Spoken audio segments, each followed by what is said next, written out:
The representative of the Russian Federation has asked for the floor. You have the floor.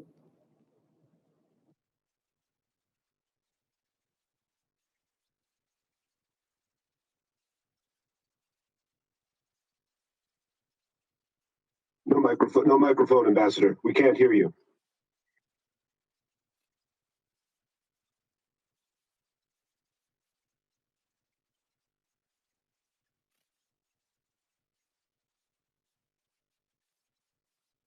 Do you hear me now? Yes. Good.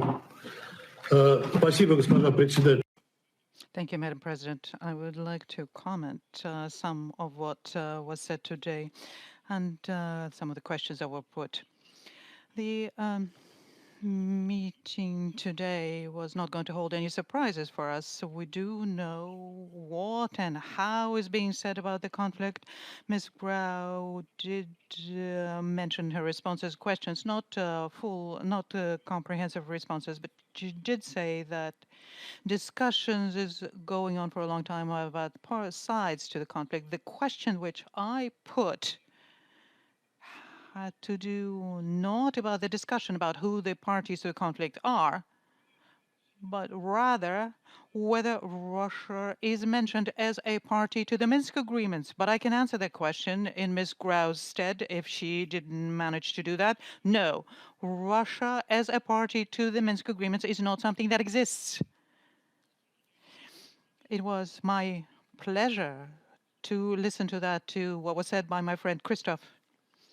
I do miss you, sincerely. He mentioned the Budapest memorandum, and I did tell them that I am ready to hold separate bilateral consultations with him on that or within the group whose membership he is free to select on the Budapest memorandum, on how it came into being, who was at its inception. This is a topic for a separate issue, but I can state it very briefly just to assuage your curiosity and say that when we commented on this, and at that time, we did say that Russia did not take upon itself the commitment under the Budapest Memorandum to compel a part of Ukraine to remain within Ukraine against the will of its own local population. And the provisions of the Budapest Memorandum cannot be extended to the circumstances which are the consequence of internal political or socio-economic factors. But let's set the Budapest Memorandum aside for the time being. Christoph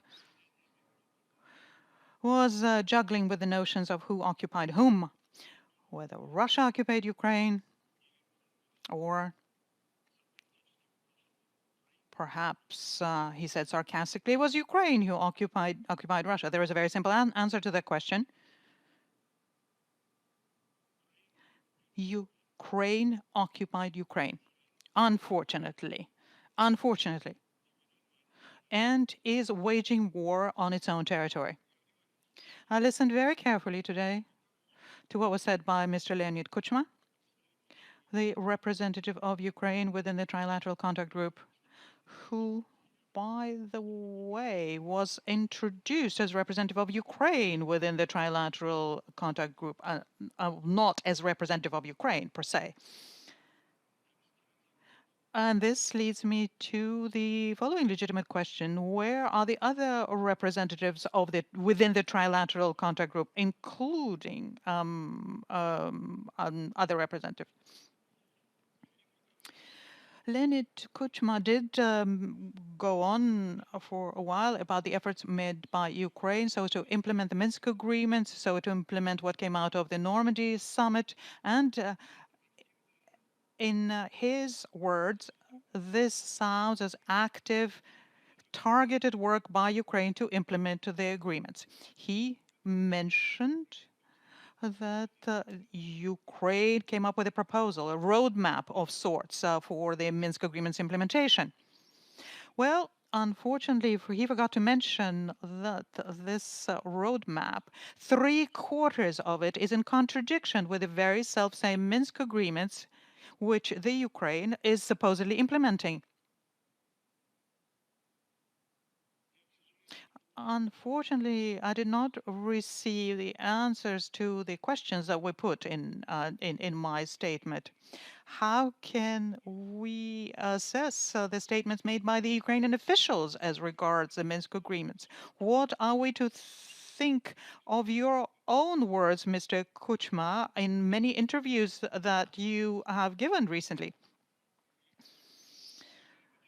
You are an experienced and a respected person, and I am ill at ease, far too ill at ease, to quote what you said about the people in Donbass in your interview and what should be happening there. But you did say that Ukraine stands ready to demine areas of the territory along the contact line. You also mentioned at the same time that the Russian side is declining to demine the areas on their side. So Russia?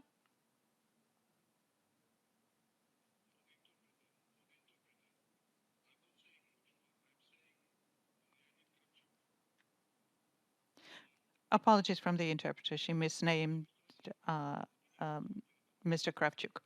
You did mention then Russia and demining on its territory. Russia participates in demining in many countries, in Syria, in Armenia, in Azerbaijan, in Nagorno-Karabakh, and we stand ready to extend assistance in this regard. We asked to do that by the Ukrainian authorities, but there is nothing that we can demine at the contact line where we're not present. This is something that was reconfirmed yet once again by Mr. Chevik. Now, on the comments made by Mr. Chevik, I did hear what he said about the civilians' casualties. About another figure was mentioned today. And I think this was mentioned by the UK representative when she said that since the beginning of the conflict, since the beginning of the conflict, just amongst peaceful civilians, 3,500 people fell victim. So I'd be very interested in putting the following question to Mr. Chevik. What is the proportional breakdown of that figure? On which side were the casualties and how many on each side amongst the civilians? I didn't quite understand the question that was put by my French colleague about what are the commitments as regards the elections that Russia did not implement, the commitment that stemmed from the Normandy summit in December 2019. As far as I understand, the agreements there reconfirm the formula we have in the Minsk agreements. And the Steinmeier formula is mentioned there as well. We are appealing to the Ukrainian side to implement those provisions. I could continue going on for a long time, but I'm not sure that the format of the meeting today will allow us to do that. Let me simply reiterate the importance of discussing this topic within the Security Council.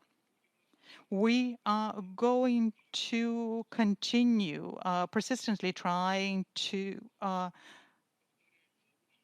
convey this to members of the Security Council, those members of the Security Council who keep repeating formulas about what Russia needs to do to stop the conflict, so as to convey to them the idea that their mediation will only be successful when they